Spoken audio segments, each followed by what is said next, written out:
To the Philippines TV at a volcanic active and under the sea. Apolaki caldera volcanic active to underwater. So I wanna provide for you war is for what happened to change the world for end times.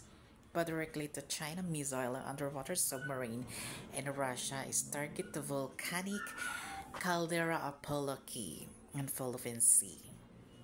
Pag pinasabog talaga ng missile na yan ng World War III, sigurado makakalikha yan ng mega tsunami.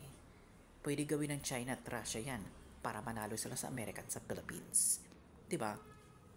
Yung mga nakikita yung active volcanic dyan, pag yan pinasabugan mo ng nuclear war o atomic bomb, mag-i-explosion niya kasi mabubutas yan sa ilan at mag-ground yan. Lalo mas malakas ang tsunami o whatever earthquakes. Alam mo, sa totoo lang, pwede gawin ng mga military yun eh. Kasi loser lang sila. Kung ako may hawak ng force na yan at mga ballistic missile yan, gagawin ko lahat yan.